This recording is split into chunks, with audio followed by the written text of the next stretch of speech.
Well, thank you everyone for joining us for our conversation today, Management Writing, the Pursuit of Wow. We're talking workplace writing, how to approach your workplace messages so that you can accomplish your professional goals, identify and meet your readers' needs, and where possible exceed expectations. Now, our guest today is certainly going to wow you. I can promise you that. For those of you who don't know, we'll hear from Dr. Craig Snow. He's affectionately called the Snowman for those who may have taken a class with him in the past. Now, he spent 40 years teaching, studying, and consulting about management communication. Hopefully, you'll be able to leave here with some tools that you can take with you. Now, unlike class, we're not presenting any slides, but we may have a Pat Benatar reference or two for those former students there. Now, we'll explore conventional wisdom and unconventional wisdom. We'll also delve into what the top performers know and do and how they think as they prepare and send top quality workplace messages. We want to let you know if you have any questions for Dr. Snow, please feel free to put those in the chat. We'll make sure to get to as many as we can. We've only got about an hour, so hopefully I'll be able to get a word in. Also, if you have any comments, also please feel free to put those in the chat as well. We'd love to hear from some of those former students there. Now, this is being recorded and will be available at the same URL immediately following. We're hoping that if you're tuning in, you'll become more competent, confident, versatile, and efficient as you communicate on the job and manage the 4 cornerstone elements common to each writing message. That's content, structure, document design, and phrasing. Now, for those who don't know, Dr. Snow has been teaching at Cornell for a couple decades, teaching at the Cornell Johnson Graduate School of Business. He earned his master's and PhD from Purdue, so go Boilermakers. Tragically, they didn't make the Field 64 this year, but maybe next year, it's perfect time, and did his undergrad work just south of here, actually in Binghamton University. Dr. Snow, thank you so much for joining us today. Thank you, Nicholas. Thank you for spending the hour with me, and thank you to your eCornell colleagues for inviting me to join you and all the folks who may be watching live or recorded later on. I'm very pleased to be here, and what I have in mind are 2 key sets of goals or success measures for today's hour-long discussion. The success measure that's probably more important to the eCornell folks is to promote the 2 eCornell writing-related courses, workplace-related courses, that I've recently designed that are ready to go live. And that goal is not incompatible with my main goal, which is to connect and reconnect with former colleagues and current colleagues, former students, friends, family members, not just to remind them or to share with them some of my insights about how workplace writing works, but also to provide them with some guidance. Hopefully by the time we're done, they walk away with a few useful ideas to help them communicate more effectively, in particular, write more effectively in the workplace. And to that end, to the second success measure, there are 3 things I'd like to encourage folks to bring to the table if they would like to capture the most value from what I hope happens during the next 57 or so minutes. And it's the same 3 things that I ask of my students, whether they take the course live or they'll take the courses via eCornell. The first of these is that they bring to the table reasonable intellectual firepower. That is, it's not brain surgery, it's not rocket science. The good news is anyone can learn to write effectively on the job. You don't have to be a Cornell student. There are thousands of workplace-related writing courses, and anyone can learn to do it. Second, genuine intellectual curiosity. Hopefully you're coming with a legitimate and justified set of questions about how workplace writing works and what makes it similar to and different from other types of writing. And third, and perhaps most important, you should bring an open mind. That is, the more willing you are to test your assumptions about what works and what doesn't, or what's conventional wisdom and what's not, the more likely it is that you will benefit from whatever it is that we talk about here today, because you're likely to find that some of the things that we talk about will validate conventional wisdom, and some of the points that we'll talk about will likely explore, challenge, explode, and I hope replace conventional wisdom with perhaps better wisdom. So I'm delighted to be here. Nicholas, thank you. I am too. I'm glad you can join us. If only we had longer than an hour. Well, let's get right to it. Why would anyone want to enroll in either or both of the eCornell courses that you teach? So I would reframe the question by way of answer, which is, why would anyone not want to enroll in a good workplace writing related course? And there's really two main reasons. One of them, anyone who hopes to be upwardly mobile on the job and successful on the job needs to know how to write effectively in the workplace, especially as people move into managerial positions or executive level positions. More and more of what they do will be in writing and other forms of communication. And folks need a skill or a degree of expertise in order to write effectively on the job. It doesn't come naturally. There's no gene that we know of from the Human Genome Project that identified a writing gene. Anyone who does it well at some point learn how to do it. Second concern, especially nowadays in the COVID or post-COVID environment, so much more of communication in the workplace is taking place either via video, via Zoom, and especially in written form, because there's no longer much interpersonal conversation, in-person meetings, water cooler conversations. So much more is taking place: memos, letters, reports, decks, and high-stakes messages that dealing with economic issues, layoffs, furloughs, health, safety, email from the government. Can you get a shot? Where do you have to go? Who's eligible? And so the quality of writing becomes especially important. Everyone should be skilled, at least competent, if not particularly strong in this skill. And, what can folks get out of the course that they may not be able to get out of, a book or, tuning in for this quick amount of time that we have here today? So this 1 hour together is not a substitute for a good course. Mm-hmm. And when I say good course, I certainly don't pretend that I'm the only one who teaches a good course. There are thousands of folks who teach management communication across the world. There are thousands and thousands of courses, some better, some worse. And there are hundreds, if not thousands, of books that purport to help people learn how to how to write well in the workplace. And I've been co-author of a book or contributor to a book for a number of years, dating as far back as 1987, when at Purdue University, Gene Halpern, Agnes Lackey, Judy Kilborn wrote a book, Business Writing Strategies and Samples, and some of the rest of us who were teaching there, Dave Ewing, Sheila Ewing, Meg Morgan, Davin Cowrie, and I contributed to that. And I've co-written one of my own books with Michael Netzley from the University of Minnesota. Despite that, I believe that you can't learn how to write effectively at work by reading a book about it. Or put differently, if you want to learn how to swim, you got to get wet. You can't learn how to swim by reading a book about swimming. You can't learn how to play piano by reading a book about piano playing. And you can't learn how to write merely by reading a book about it. That is, I believe you need guided instruction, some sort of instructor or coach to provide you with useful guidelines, to be able to explain what, why, how, when, what about, what if, to provide you with exercises, to provide you with feedback, to be able to look at the writing that you do and diagnose, as we play the role of Dr. Snow, to diagnose the quality of what you're doing, strengths and weaknesses. So I don't think you can do it by reading a book about it. This 1 hour discussion of workplace writing, absent PowerPoint. We're going to talk about workplace writing. I want to provide guidance without showing you any workplace written samples. That's a challenge. But there is a role that books have. And I strongly believe, although you can't learn how to write from a book, if you already have a strong foundation, a good workplace writing book can help you to get better. But it can't establish the foundation for you. And side note, I do got to say, I love the props. I love the snowman in the back. I love the Pat Benatar record, and we're going to touch on that a little bit later. But my next question is, among all the topics that you might ask students to focus on as they begin your course, why do you begin with a focus on document design?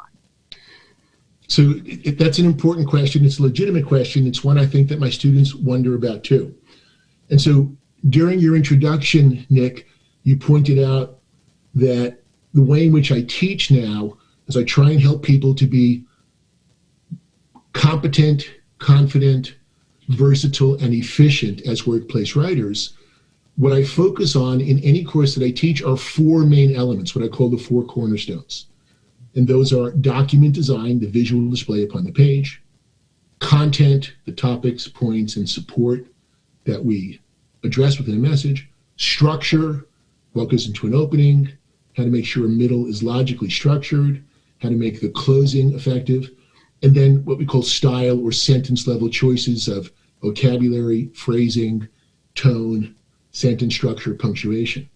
So among these four elements, the four main ingredients to any message, any workplace message, why start with document design? It's not the most intellectual, and I'm not even sure it's the most important, but I find it most useful to start there because it's quick, it's easy, it's fun, it's low-hanging fruit, and if a writer does not manage the document design, the visual display upon the page or the screen, if the writer does not manage it effectively, there are serious consequences that may follow.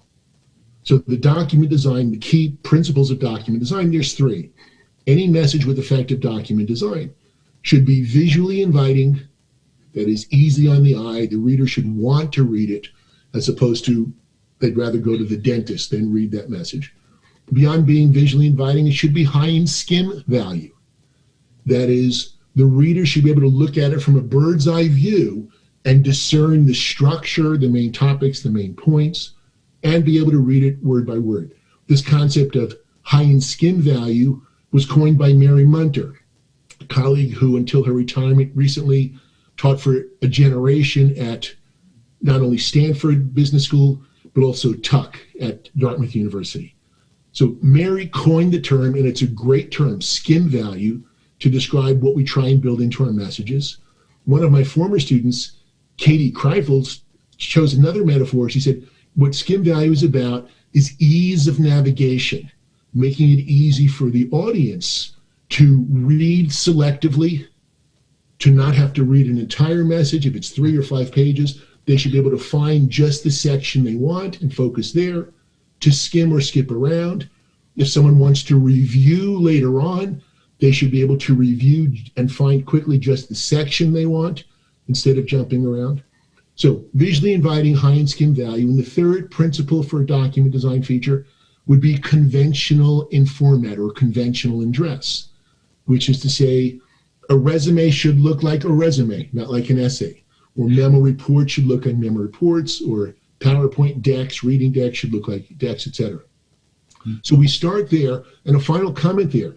I've been teaching document design at the beginning of the course for many years now, and I can recall back in 1996, if I recall correctly, when I was teaching at Washington University, the MBA students, we had started the semester with document design, and within a few days, maybe the second week of course, one of my students, Tony Faustino, raised his hand, and he said, this made perfect sense, and it was entirely consistent with what he had discovered during his summer internship. He was a second-year MBA student. He said he had interned at Ernst & Young in St. Louis that summer, and his supervisor was a gentleman by the name of Sean Kinney, who at the time was a partner at Ernst & Young, now I believe is an executive in the cruise industry. And Tony told the class and me, he said, on his first day as an intern, his supervisor, Sean Kinney, said to him, Tony, when you write something for me, if I can't find what I'm looking for in 5 seconds, it ain't going to happen. And I love that. It's wonderfully ungrammatical, and it's so vivid that I remember the exact words 25 years later. Now, what Sean Kinney was saying to him was not keep it brief, was not only 1 page. I think that what he was saying implicitly was, however long your message may be, build in high skim value so that I can find what I want. And the final comment is, in the workplace, illustrated by Sean Kinney and others, people want to be able to find the important information quickly. And in this way, workplace writing is relatively different than academic writing or essays or term papers, where we often have long paragraphs or sometimes simply walls of text. There's a different approach in the workplace. First word, skim value. That's hugely, hugely important. So to follow up, my next question is, I've heard you say something about, mind reading. Did you go a little bit into that and kind of what that phrase means? So mind reading is an important dimension of effective workplace writing. And in fact, what I tell my students is that even though the course focuses on helping them be effective writers, one of the ancillary benefits of the course is that the students learn to be more skilled mind readers. In fact, we were discussing this in class just yesterday. Mind reading has two dimensions. The first dimension is the recognition that when we write, it is not our reader's job to read our mind. It's not their job to read our mind. They do have a job, which is to read the message that we prepare and send to them, whether electronic or hard copy. And what that means is we often may need to be more specific than we might think because of what I believe to be the single toughest challenge that most writers encounter in the workplace.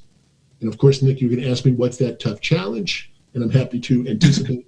The toughest challenge I think that folks encounter is what is referred to as the curse of knowledge. The curse of knowledge is the toughest challenge that most writers encounter. How can knowledge be a curse?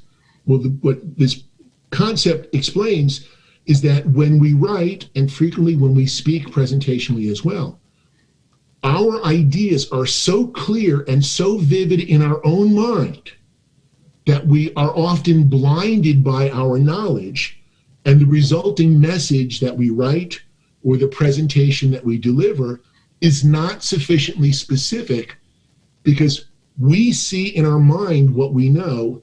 It's hard to look at our message through our audience's eyes and be sufficiently specific in identifying our purpose for writing, or making sure our points are clear and precise, or providing enough concrete support for points. And so mind reading starts with the premise, don't expect your readers or your listeners for oral presentations to be able to read your mind. You need to be sufficiently specific. But there's a second dimension of mind reading. And the second dimension of mind reading is if you're going to be a skilled writer, you must be able to read your audience's mind. And this is a playful, metaphoric way of what is more commonly known as audience adaptation. That is, analyze your audience and adapt to your audience. And audience analysis basically says, when I convey a particular set of points, in order for me to determine how long the message should be, how much support to provide for my points, what topics to address, I need to be able to analyze my audience and find out where they're coming from, what questions are likely to emerge in their minds, and address those questions. Because if I ignore where they're coming from and look at it only through my own perspective, the message is not going to be as successful as it might be. And, to follow up, is there any way that we can, I know there's no quick fix for anything, but is there any way we can, quickly identify this problem and maybe come up with a solution? Good question. And we do cover that in the course, especially in the first of the two courses, audience analysis. Actually, we covered in the second course as well, the advanced course. So it starts with the first question that you always have to address in any message is, what is your purpose for writing? What is it you're trying to accomplish? And once you identify and state your purpose, then you need to figure out, okay, what information shall I convey in order to accomplish that particular goal? The information being, what topic should I cover? What point should I convey? And what support, evidence, examples, illustration, elaboration, etc., if any, should I provide? And so what that means is we adapt each message to what we know about our target audience. If the first question is, what are we trying to accomplish? That is to say, purpose. The second question is always, who are we communicating with? In the case of a written message, who are our readers? Why are they reading? And what do we know about them that will influence the choices we make. For example, if we are writing to executives who we know are minimalist, they don't have a lot of time to read longer messages, well, we might give them a briefer message. If we have a supervisor we're writing to who is a maximalist, detail-oriented, President Jimmy Carter notoriously was a detail-oriented guy. He didn't want just the executive summary. He wanted all the detailed support before he would sign off on some initiative.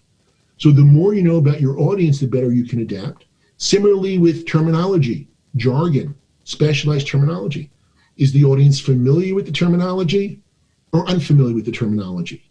Because if they're an expert audience, you can probably use expert terminology. If they're an unfamiliar audience, doesn't make sense to use expert terminology because they won't know what you're talking about. And so there's a whole host of questions as you analyze audiences. What do we know about the audience that will cause us to adapt the length, the phrasing? Are they receptive or resistant?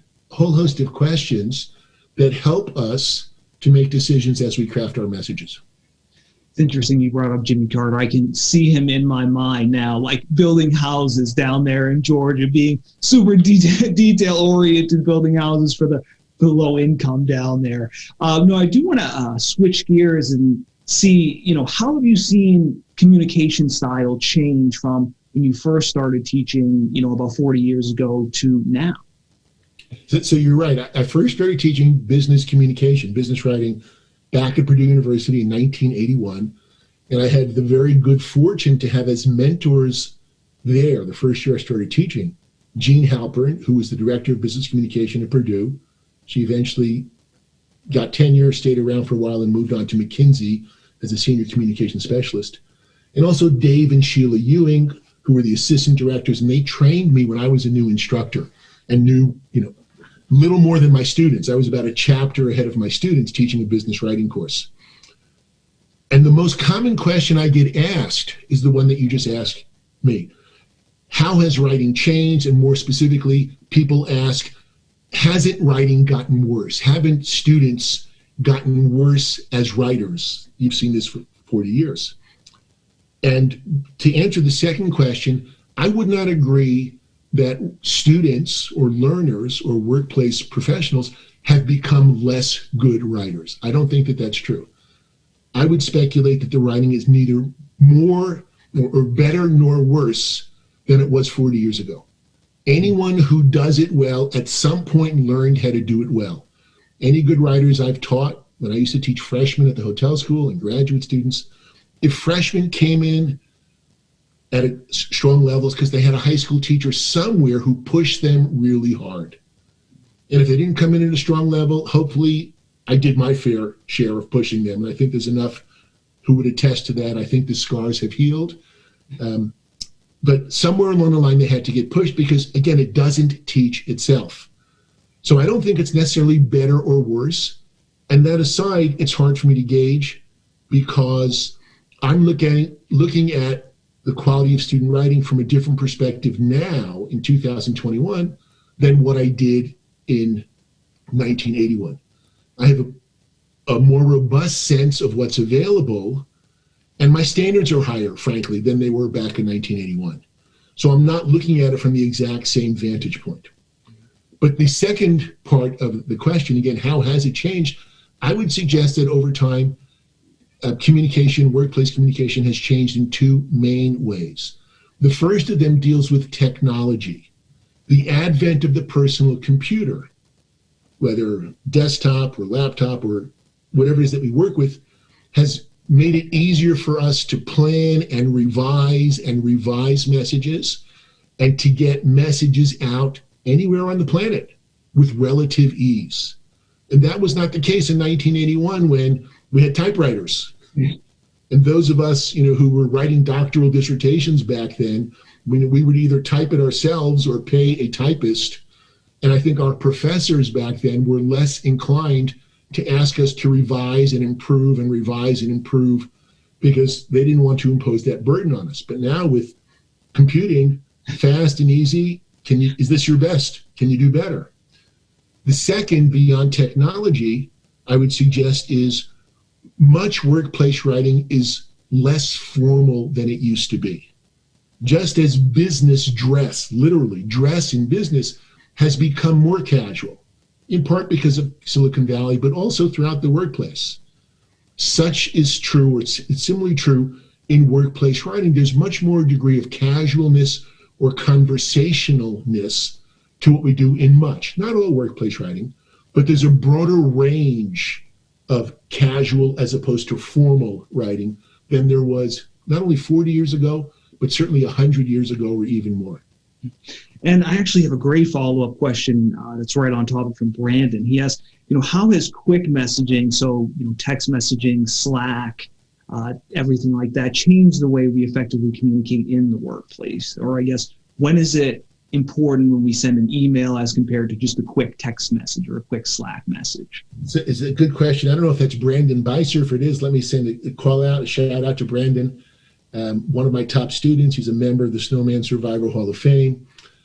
But I think the opportunity and the challenge with text messages is similar to the challenge 25 years ago with respect to email.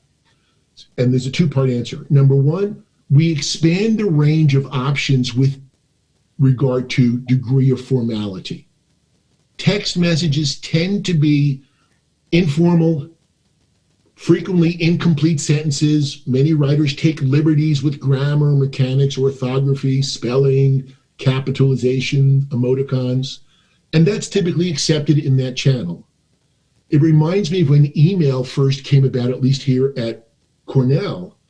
1993 or thereabouts, email was new. And I remember we were getting messages from the dean at the time, Mike Redlin. Connectivity, the paperless office, email. And we were like, what the heck is this thing? This was a new phenomenon for us. And at least for those of us for whom email was new, many of us perceived it, and many folks in the workplace perceived it as quick, informal, low stakes messages where just about anything goes, like notes, or like the electronic equivalent of a Post-it. And what we discovered over time is like, wait a second, not necessarily. There's really important stuff that can come across over email. Email is merely a channel. I mean, even tweeting, the president, or the former president, he would fire people via tweet. So channel tells us nothing about the importance or unimportance of message. The key point becomes this: text messaging is available to us, email is available, Slack, etc. There's a range of options for formal or informal. Individual writers get to make their own choices, but it's a mistake to think that just because of a channel like Slack or texting or email, that it's the equivalent of tennis without a net. Many people make the mistake, it's just email, tennis without a net, anything goes. Now, sometimes yes, but the challenge is if you're writing an email to a prospective employer, for example, my second year MBA students are, many of them, in the job search. If they're writing to a prospective employer as part of the job search, and they take their email correspondence very casually with no attention to editing, misspelled words, no punctuation, faulty grammar. The challenge is if you're writing to an audience member, if your readers think not only is there a net, but there are boundaries on their side of the court, and you think it's just anything goes, well, then you're in deep doo-doo. So you need to be careful, especially if you're writing to someone higher on the food chain than you are. It's not what you think, it's what their perceptions are. So you need to be careful with regard to the liberties that you take with the variety of options that are now available. So would you say more often than not, it should be more formal than less formal? Good question. And to me, the simplest answer is adapt to the situation, adapt to your audience. So for instance, the dean of the hotel school, the associate dean, Alex Suskind, is a long-term friend of mine. And so when we correspond via email, because he's my supervisor now for one of the courses that I'm teaching at the hotel school, when we correspond via email, it's relatively informal because we have a long history. When I correspond with my current students, it's probably a bit more formal. When they become former students, when they earn the right to call me Snowman, it's probably going to be less formal. So everything depends upon adapting to your audience and being aware that you are fully in charge of your brand image or the persona that you convey. And so it's not a matter of everything should be buttoned down. It's be aware of what your relationship is and adapt to that relationship. And relationships change over time. So it's be sensitive to what's going on, as opposed to always formal or always informal. Adapt to the situation. And what are some common or important misconceptions that folks have about business writing? That's a loaded question. There are so many ways to go. It's hard for me to decide where to limit. So I'll offer just a few examples off the top of my head. There are many misconceptions about workplace communication. What you must do or can't do, as if Moses came down from Sinai with like the 10 commandments. Must, thou shalt not kill, honor thy parents. But you can't, you have to. The truth is you have complete latitude in the workplace. And I'll be playful here at the risk of being condescending. So there are two key guidelines for workplace communication. Guideline number one, you can do whatever you want. It's a free country. You can write in all caps. You can omit punctuation. You can violate grammar. It's a free country. Do what you want. That's the one extreme. And the other extreme is don't write like a stupid person. And I'm borrowing this from who wrote the book, Eat, Shoots, and Leave, and Lynn Truss. She talks about commas. So you can do whatever you want, but don't use commas like a stupid person. The same thing applies in workplace communication. My job is to help folks bridge those two sort of things. Complete freedom, as opposed to, well, there are consequences and benefits that accrue to every choice that you make. So what falls within there? So among the common mistakes, one of them is illustrated behind me. So we have Pat Benatar. So why is Pat Benatar there? Well, most snowman survivors know, because that's basically the executive summary of any course that I teach. And for those who are of more recent vintage, Pat Benatar was a singer. She still is a singer. One of her videos was, I think, the second video ever shown on MTV back in 1981. And perhaps her most famous song is the song called Hit Me With Your Best Shot. And anyone who's taken a course with me in the past 25 or 30 years knows that I use this as a central sticky device, as a metaphor for one of the key concepts. In workplace writing, most, at least in the Western world, most audiences prefer that you be relatively direct. Direct meaning not in your face direct, but direct being they don't want to wait long to find the most important information, namely, what's your purpose? Why are you writing? New York City, where I grew up, we'd say, what do you want? What do you want? And what are your points? And so Pat Benatar is a visual or conceptual or metaphorical echo. Be direct. Hit them with your best shot. Surface your purpose, surface your points. And I bring to class, I got Pat Benatar on cassette. I got Pat Benatar on album. I got Pat Benatar on CD. I got Pat Benatar on this. This is not a CD with a big hole in it. This is a 45 record. So all these visual cues, because it's such an important concept. Many people, if they've never had a good management communication course, if they rely on what they learned perhaps in high school or college, freshman composition courses or term papers, they don't surface the main points up front. What they do is they rely not on Pat Benatar, but they pay homage to Vanessa Williams. What does that mean? Well, Vanessa Williams, many people know, is a very famous actress, singer, former Miss America. I've got the CD, I've got the cassette. And arguably, Vanessa Williams' most famous song, Grammy-nominated 1992, is Save the Best for Last. And many folks are so used to, no, I'm going to summarize at the end.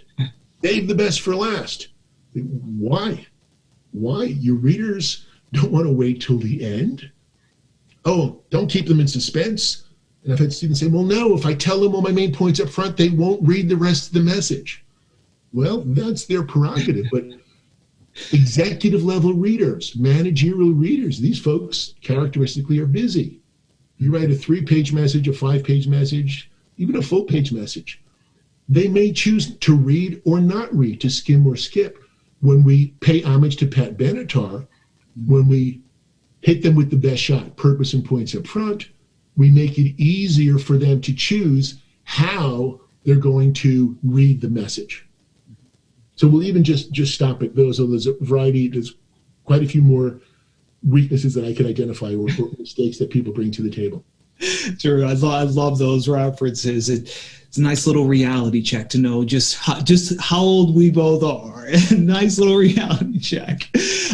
So my next question is, what's the first bedrock principle of business writing, kind of that foundation where everything else flows from?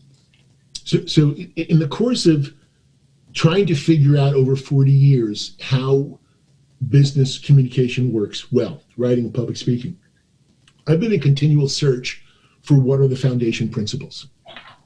What are the essentials? Based upon the premise that in any course or even consulting workshop, there's never enough time to cover everything that we should.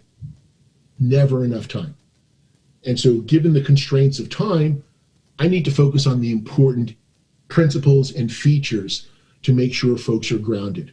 And that's what I hope we do in the first eCornell course, which is management writing, the foundations level course. Then we have advanced principles in the second course. But for the first foundation principle, there's a variety of potentially good answers. And so if we were to ask most folks in the workplace, what's the first principle of workplace writing? Many people would say purpose. Purpose is job one. And I'd say that's a good answer. It's not the best answer. And other people would say audience adaptation, job one. I'd say, again, that's a good answer, but it's not the best answer. Many of my former students would say clarity. Clarity is the single highest level virtue. They're quoting me. And I'd say, that's a good answer. It's not the best answer. And people would say, be concise. Be concise, not too long. And I'd say, it's a good answer. It's not the best answer. And I would say the best answer, frankly, and this is counterintuitive, and I risk undermining marketing the two courses when I tell you this.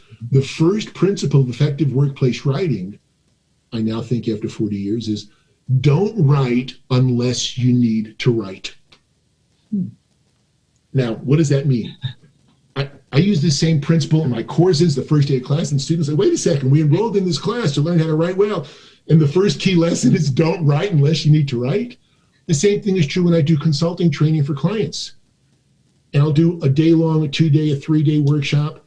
And the first module is designed to get them to understand this key concept. And they're paying me a lot of money per day. It's like, wait a second, we're paying you to tell us don't write?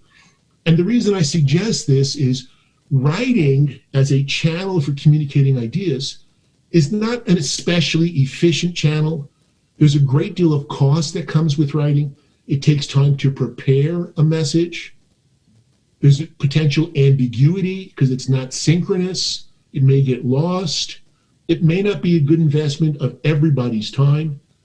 And in the workplace, if you can accomplish your goal, whatever it is you're trying to accomplish, with other more efficient channels, such as a telephone. Here's a landline phone. It could be a telephone, conversation, in-person meeting. Do you have other channels? If you can accomplish your goal with these other channels, a quick text, by all means, use the other channels. They're fast, they're interactive, they minimize opportunity for confusion. Someone could say, what exactly did you mean? Back and forth. You can read their faces. They seem to be confused. You can add detail. They can raise questions. So don't write unless you need to write. At the same time that I say that, though, there are many good reasons to write in the workplace. And the most important, frankly, have to do with overcoming the challenges of quantum physics. The reason we write in the workplace, for the most part, is to overcome the challenges of quantum physics. And I imagine anyone watching and listening live is like, Snowman, you are so far out on a limb. What the heck are you talking about? What I would say is I don't know a lot about quantum physics, but I read recently Walter Isaacson's biography of Einstein. I've read Brian Greene, theoretical physicist from Columbia University. his book, The Elegant Universe. They study quantum physics, and quantum physics is all about, as I understand it, dealing with the challenges of time and space. And I would suggest that's what we are dealing with, or that's what we are addressing when we write in the workplace. If I'm you sent me an email message earlier this morning, just the other day. You may be in Buffalo or Rochester, or even 2 miles away here in Ithaca. Writing allows us to communicate successfully without having to be in person within the sound of each other's voice. Before writing was invented, thousands of years ago, communication took place only when people were within the sound of their voice, okay, that's space, and time. It was contemporaneous. Or what happens now, I sent an email out last night to some of my former students encouraging them to join us today. And they received it. One of them, a number of them responded to me. One of them in Italy, Carlos Avasta, wrote back telling me he planned to join. He pointed out there was a typographical error in my message. Thank you for noticing that, Carlo. But he sent it last night in Italy. And when I got up 5 o'clock in this morning, I could go to my computer and read it. We don't have to be in the same place at the same time to communicate effectively. So don't write unless you need to write. There are many, many good reasons for writing. And mostly they have to do with time and space, overcoming those challenges. I'm interested to know, how do we figure out when we should write as compared to shoot somebody a text message, or maybe send out an email or a phone call? How do we figure out what's the best way to communicate? So it's a good question, and I'm not sure I have a great answer for that. What I would say is, whatever channel you choose is not necessarily mutually exclusive with respect to other channels. And what I mean by that is you can choose a number of different channels. Because you speak doesn't mean you can't also write. Or write doesn't mean you can't also speak. And the best example of that comes from a case that I use in most of my courses. The first case that we use is the Babcock and Wilcox case. It goes back to 3 Mile Island. 3 Mile Island, the worst nuclear accident on American soil back in 1979. And in the wake of the investigation about what happened at 3 Mile Island, there were a series of interviews and folks looked into any documentation at Babcock and Wilcox, which is the firm that designed, manufactured, and installed the reactor at 3 Mile Island. And they found a memo written 9 months earlier by an engineer at Babcock and Wilcox identifying and pointing out the problems likely to occur that occurred 9 months later. And so I point this out because as we do a debrief of that particular case in my courses and my consulting work, what we talk about in part is when the individual engineer who recognized the problem and tried to communicate it to another manager, he used a written channel. He wrote it, he sent it. Once he sent it, he thought he was done. It's like, well, why write? Why not walk down the hallway, knock on the door? It's like, hey, or pick up the phone. Or nowadays send an email. And one of the answers is, well, he wanted to document. We call a CYA message. The polite version is cover your backside. He wanted documentation that he had noticed it, communicated, he had done his job. And there's a logic. Yeah, you want some documentation, but that doesn't mean that you can't also have a conversation.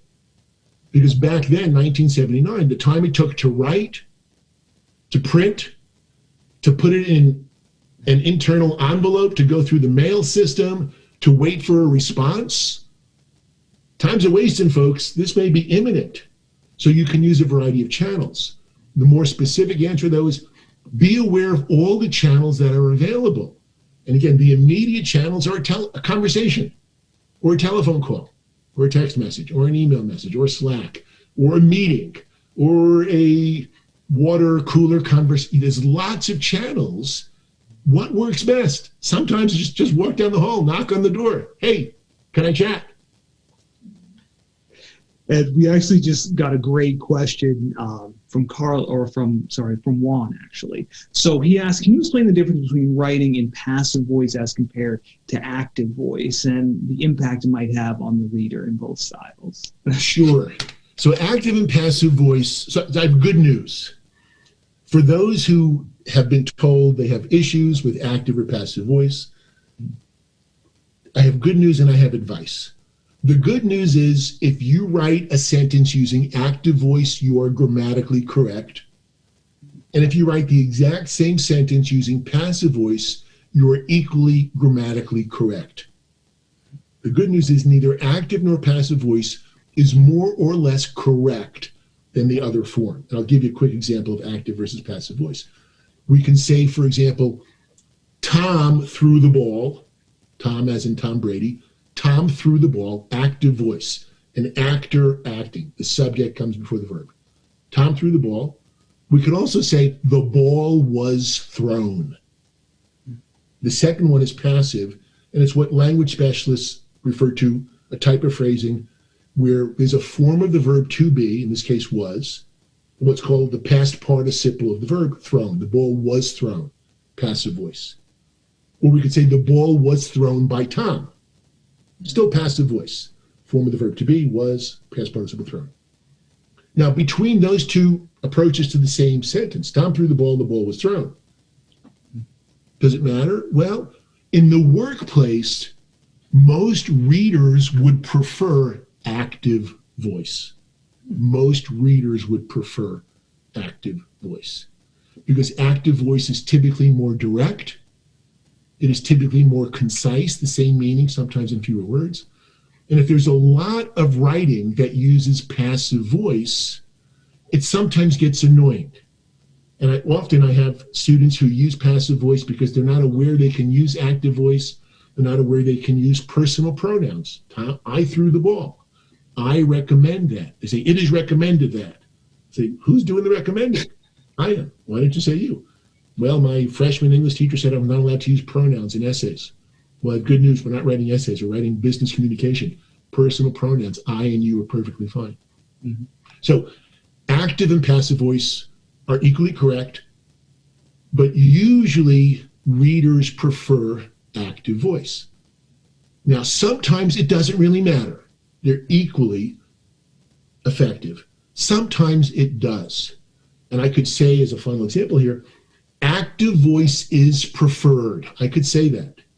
And anyone carefully listening say, wait a second, Snowman, you just used passive voice to say active voice is preferred. Because the discriminating reader is going to say, preferred by who? Who says? You like it, Snow? Is a personal pet peeve? So I'd say workplace writers prefer it. Those of us who teach management communication recommend that we do it. In the workplace, accountability is often important, and active makes clear who's doing what. And so my normal recommendation, beyond exceptions, and I don't want to get into all of them now because I'm spending too much time talking about passive voice, but the default should be active voice as a general guideline. But it's hard to do for students who come from Britain and former British territories. I have many students from India, and it's a cultural norm to use passive voice. It's hard for them to get out of that habit. Many people mistakenly think that passive voice is more objective and more scientific than active voice. And I'm here to simply say that's absurd. It has nothing to do with objectivity or science. In the workplace, it's a matter of efficiency for the most part. And actually, I have a perfect follow-up. So this is from Sam, I apologize if I'm saying your name wrong. They ask, any tips for messaging directly to people when English isn't their first language, or vice versa? So if you're writing to folks for whom English is not their first language, it's an interesting question. What I would suggest is use terminology, language, vocabulary, that you have reason to believe they're going to be familiar with. Use conversational language. Now, here's an issue that really, I think, deals with choice of vocabulary. And the single most important thing is your phrasing in the workplace should be conversational. You should use words and phrases that are familiar to you and likely to be familiar to your audience. And many folks have trouble with that, novices especially. When I used to teach freshmen at the hotel school, and I taught them for 20 years, many of them were eager to show off when they were writing. Big words, inflated. They want to show off how smart they are. And I can recall, as an example, one of the first assignments I used to ask my students was write a memo report to me due on the second day of class and let me know why you enrolled in this course. What prompted you to enroll? What are your key success measures? What are your career goals? How do you think writing will fit into your career goals? I remember one year, one student, as part of his memo to me, wrote, "There are a plethora of reasons why I enrolled in the course." And I'm reading the paper, commenting, giving it back, and I circled a plethora of, and in the margin I wrote HUH question mark, HUH. And he came to see me later on. It's like, "Professor Snow, what is this?" I said, "What do you mean?" He goes, "HUH, what does that mean?" I said, "It means, huh." He said, "Why did you write that?" I said, "Please read out loud the sentence." And he read out loud. "There are a plethora of reasons why I enrolled in the course." And I said to him, "What did you mean by that?" And he said, "I meant there are many reasons." And I said to him, "Why didn't you write that?" And he said to me, "You don't know what a plethora of means?" And I was like, "Well, I have a PhD in English. I know what it means. But why did you choose that phrase instead of the more common many?" His plethora of more precise. And his response was, "It's an SAT word. We learned it for the SAT. He wants to show off." Now, he was a first semester freshman. God bless him. But the value of that discussion, I was not trying to say don't use a plethora of. There may be situations where a plethora of works, although I can't think of any offhand. But what I was trying to find out is what was driving the decisions he was making. And what I learned was he was eager to use sort of the bigger words, the more impressive words, he thought, to impress his audience, as opposed to whatever words communicate the idea most clearly and precisely. Mm-hmm. And I would say, especially if you're new at this, give yourself permission to communicate the ideas using language that's familiar to you and familiar to your audience.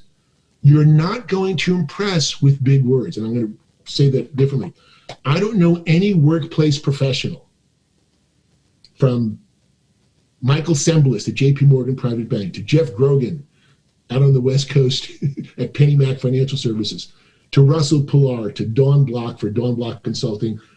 There is no skilled and experienced executive, John Sharp at Four Seasons, who's going to say, "Wow, I am impressed with your vocabulary." It's not going to happen. I don't know anyone who's going to be impressed, say, "Wow, you've got a great vocabulary." Now, the question is, what, if anything, is likely to impress skilled and experienced executive readers? And there's an answer to that, and it's not vocabulary. It is not sentence structure. It is not long paragraphs, 30-line paragraphs. Skilled and experienced readers are likely to be impressed with good thinking rendered clearly. They want to see insights like, "Ooh, interesting, useful information. Didn't know that. That helps." Rendered clearly. They don't have to struggle to decode. Yeah. In all my years of giving feedback, 40 years, thousands and thousands, hundreds of thousands, I have never once in the margin, I give a lot of comments, I have never once wrote in the margin, "Good word, good vocabulary." Good thinking, high skin value, very effective structure, but not, "That's an impressive word," because I don't think that's what the workplace professionals are responding to. Mm-hmm. Perfect. And remember, mind reading. So I did want to touch on this question. I think it's actually really interesting question from Manuel. So he says, how to create an email subject line that makes the receiver open it in the first place. So I guess, how do we draw attention to the email or text message that we want to send? So you rephrase that as, how do you draw attention? And I don't know that an email subject line, which the audience will see first when they see the sender, needs to be attention-getting. I would suggest it should indicate either the subject of the email or the purpose of the email. And so give yourself permission. Sometimes people will state their purpose right in the subject line, or sometimes simply the topic. So for example, if I'm sending an email clarification to my students, I might simply, say homework for Monday's class. And they can figure out, coming from the professor, it's probably some explanation about Monday's class homework. Mm-hmm. So give your audience a sense of what the message is going to be about. We understand that some readers will decide whether or not to open a message based upon the subject line. Whether they hit delete, it influences whether they read and sometimes how they read as well. And I did want to ask this one question. We're getting kind of towards the end. I want to be aware of your time. What best practices would you recommend that people follow when we prepare messages specifically for, upper management or in high stakes situations? So, good question. What I would suggest is, among the virtues, 2 key virtues: be clear, be direct. That is, you don't want to waste their time. And so we start with the assumption when someone receives a message, managerial or executive level, if they're like me or like most managers that I'm aware of, the first question as they open a message is not, what's your name? Don't start by opening with your name. That's a waste of time. And don't start, I'm going to say something that's controversial. Don't start with, I hope this message finds you well. And I'm guessing there's a lot of folks out there who begin that way because I see it all the time. Hope this message finds you well. Because I don't know what you think or what do you think you're accomplishing when you open with that as your first sentence or first paragraph? And, I'm demonstrating courtesy. I'm demonstrating thoughtfulness. Really? Do you think so? If I get 2 email message requests from students, can I enroll in your class? One says, I hope this message finds you well. Can I enroll in your class? The other one says, Professor Snow, can I enroll in your class? I am no more favorably disposed to the one who says, I hope this message finds you well. Oh, she loves me. He loves me. No. Because frankly, that phrase is what my former student Jane Lee refers to as an empty calorie sentence. It adds no value. Now, you may sometimes deal with relationship management, which is what it's designed to do. But if you want to deal with relationship management, at least say something meaningful that deals with the relationship. And if you are reciting that exact phrase, I hope this message finds you well. It's iambic tetrameter. We like it. It rolls off the tongue. We use no brain cells to create that. And no reader says, oh, you're so kind, you're so thoughtful. No. If you have something meaningful to say, one of my students, Professor Snow, I haven't heard from you in 15 years. I'm so pleased to get your email last night. That's meaningful. But not, I hope this message finds you well. So be direct. Start with your purpose. And if it's a request, as one of my former clients back at HP used to say, Hewlett Packard, lead with the ask. You have a request? Lead with the ask. Can we meet via Zoom at 4 o'clock today? Lead right with the ask. And novices are afraid, no, too direct. They're going to say, no, I have to tell them I love them first. Most busy executives would prefer, tell me what you're writing. And if you need background, come in second. But lead with the ask, if it is an ask. Mm-hmm. So respect their time by being direct. Purposes and points. And if it's a long message, surface the points and then unpack them. The equivalent of an executive summary. Summarize the points up front.